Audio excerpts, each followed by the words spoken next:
A paz do Senhor, meus irmãos da Assembleia de Deus, Tempo Central, na cidade de Mombaça. Estamos hoje no nosso 6º dia do nosso isolamento social, dessa quarentena, mas mais uma vez estou aqui gravando este vídeo para trazer uma palavra ao seu coração. Eu quero ler um texto que está inserido no capítulo de número 9 do Evangelho de Jesus Cristo, a qual escreveu o evangelista Marcos. Eu irei ler a parte do versículo 19 que diz: E ele respondendo disse: Ó geração incrédula, até quando estareis convosco? Até quando vós sofrerei? Trazei-me.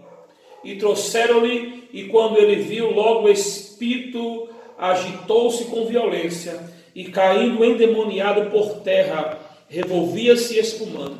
E perguntou ao pai dele: quanto tempo há que lhe sucede isto? E ele disse: desde a sua infância. E muitas vezes tem lançado no fogo, na água, para o destruir. Mas se tu podes fazer alguma coisa, tem compaixão de nós e ajuda-nos. Jesus disse-lhe: se tu pode crer, tudo é possível ao que crer. E logo o pai do menino, clamando com lágrimas, disse: eu creio, Senhor, ajuda-me na minha incredulidade. E Jesus, vendo que a multidão concorria, repreendeu o espírito imundo, dizendo-lhe: espírito mudo e surdo, eu te ordeno, sai dele e não entre mais nele. Está aqui um texto que todos que apreciam ler a Bíblia Sagrada conhecem. Um texto que é um tanto provocativo, porque nos mostra que nem sempre as nossas orações são respondidas imediatamente.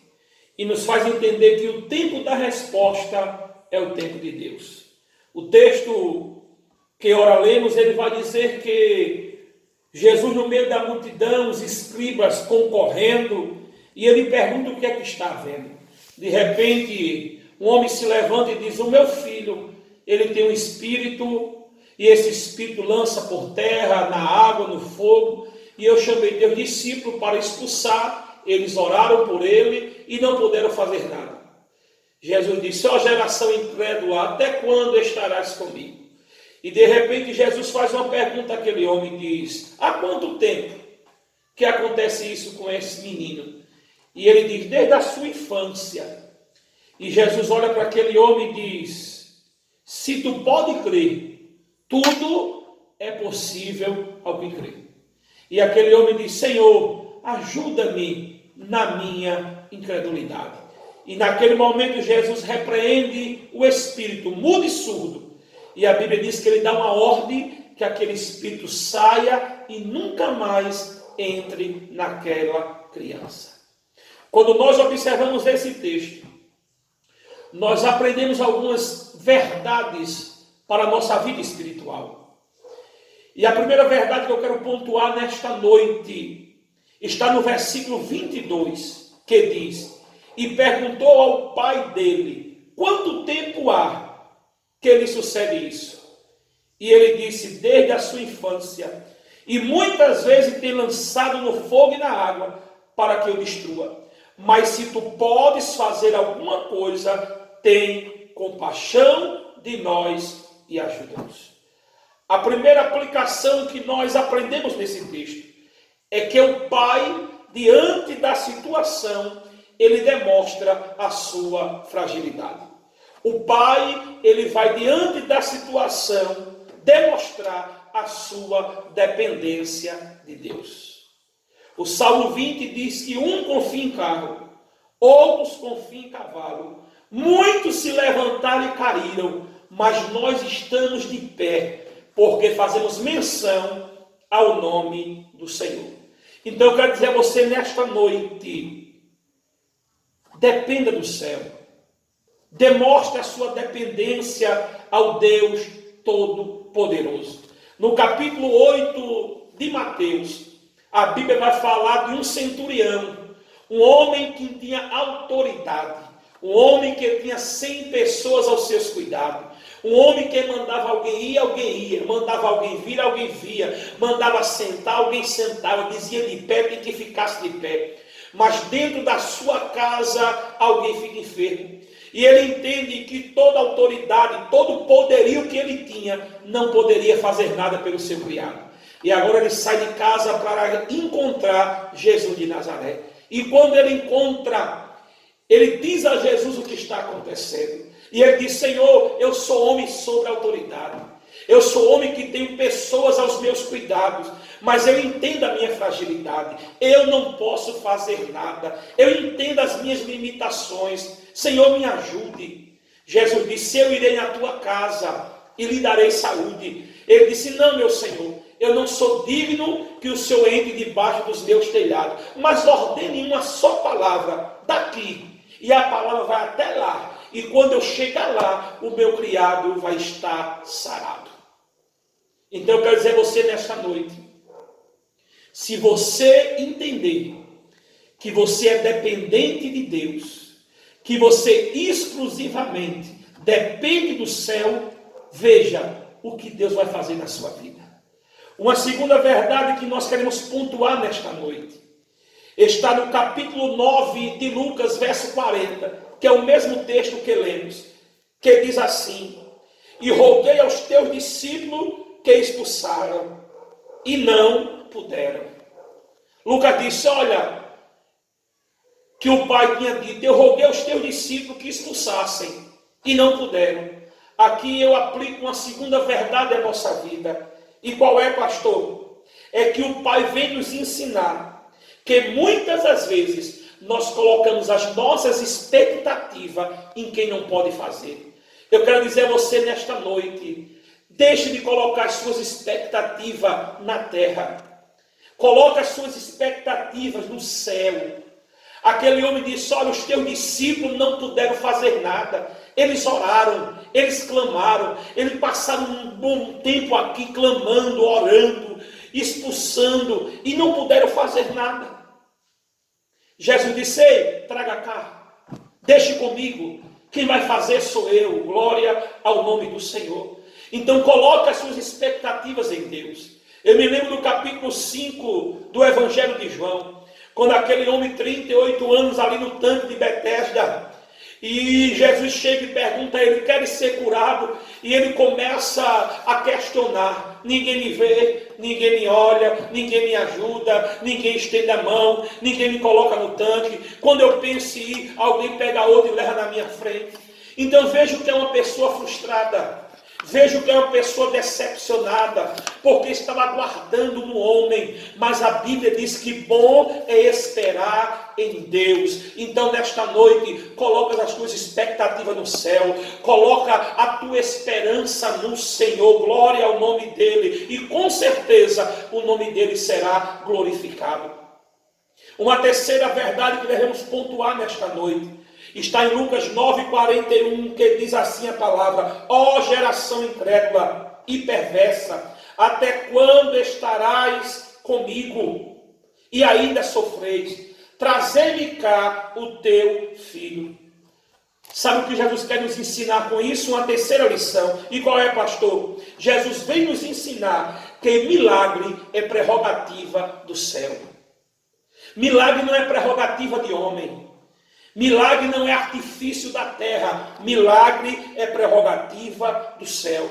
Então não adianta você estar aguardando na terra, você tem que estar aguardando no céu, porque o salmista diz que do céu é de onde virá o nosso socorro. Você lembra do capítulo 5 de Marcos, quando aquela mulher que tinha um fluxo de sangue, que ela passa 12 anos batendo em todas as portas, procurando todos os meios, recorrendo para todos os especialistas, e de repente a Bíblia diz que a sua vida ia de mal a pior. Depois de 12 anos a ficha cai e ela entende. E ela diz a ela mesma: se tão somente eu me aproximar dele, eu ficarei curada. E ela sai de casa com o intuito de se aproximar de Jesus. A multidão era grande, ela começa a se esquivar no meio da multidão e de repente ela toca na orla do vestido. E naquele momento Jesus diz: para, porque alguém me tocou. Aí Pedro levanta e diz: Senhor, como é que alguém pode te tocar no meio da multidão? Isso é meio esdrúxulo, no meio da multidão alguém te tocar. Ele disse: Pedro, porque eu senti que de mim saiu virtude. E naquele momento a mulher temendo e tremendo disse: mestre, foi eu que te toquei. E ele disse: filha, ser curada deste mal. E naquela hora ela foi curada. Por quê? Porque ela deixou de aguardar na terra e colocou a sua esperança no céu. Eu me lembro do que disse Marta no capítulo 11 de João, versículo de número 21. Quando ela diz: Senhor, se tu estivesses aqui, o meu irmão não teria morrido. Marta disse: olha, Senhor, ele só morreu porque tu não estavas, porque nós estávamos distantes de ti, nós estávamos afastados de ti, mas se tu estivesse no nosso convívio, se tu estivesse conosco, a situação seria diferente. Uma quarta verdade que queremos pontuar nesta noite, está no versículo 23 e 24 que diz: e disse-lhe Jesus, se tu pode crer, tudo é possível ao que crê. E logo o pai do menino, clamando com lágrimas, disse: eu creio, Senhor, ajuda-me na minha incredulidade. Aqui está uma quarta verdade para a nossa vida espiritual. E qual é, pastor? É que Jesus faz o pai entender que o problema não estava no menino, mas o problema estava no pai. Porque o texto vai dizer que ele era incrédulo, e incrédulo não recebe milagres. Hebreus 11:6 diz que sem fé é impossível agradar a Deus. E aquele que se aproxime dele saiba que ele é presenteador daquele que o busca. Então nós precisamos entender que para mim receber da parte de Deus, eu preciso crer. Então aquele pai era incrédulo. Aquele pai não acreditava. Você lembra quando Jesus chegou na casa de Jairo? Que disse que a menina não estava morta, que ela estava dormindo, que começaram a falar, a criticar: não, esse homem está louco, esse homem está falando bobagem, e ele disse: sai tudinho. Fica somente o pai, a mãe, Pedro, Tiago e João. E ele diz: menina, levanta. E quando a menina se levanta, ele devolve a mãe, e o nome do Senhor é glorificado. E eu aprendo com isso, que milagre é para quem crê. Incrédulo não participa de milagre. Então, se você quer desfrutar do milagre de Deus, creia. E uma quinta e última lição nesta noite está no versículo 21 que diz: e perguntou ao pai: há quanto tempo que lhe sucede isto? E ele disse: desde a sua infância. Aqui está uma quinta verdade. É que esse pai vem nos ensinar que nós não podemos adiar o nosso encontro com o solucionador de milagres, Jesus de Nazaré. A epígrafe do texto diz que é o jovem lunático, um jovem. O pai diz a Jesus que desde a infância que ele tinha aquilo. E eu quero perguntar, o porquê de tanta demora do pai procurar Jesus de Nazaré? Muitas vezes eu quero pensar que aquele pai pensou que com os métodos e recursos da terra poderia resolver aquele problema.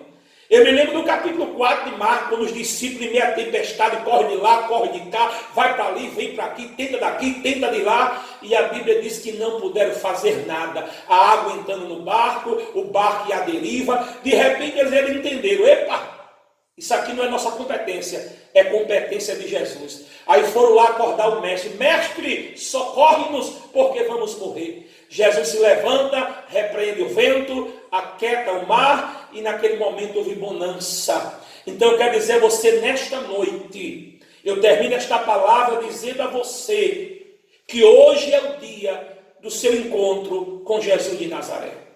Hoje é o dia do seu milagre. Eu quero dizer que oportunidade é algo singular na nossa vida. E nós não podemos jogar fora as oportunidades. Eu me lembro de Zaqueu. A Bíblia diz que Jesus ia passando, Zaqueu disse: opa, é hoje. Jesus ia saindo de Jericó, o cego disse: opa, é hoje. Então hoje é o dia do teu milagre. Que Deus em Cristo nos abençoe. Que Deus nos ajude. Que o Senhor faça prosperar a tua vida em o nome de Jesus.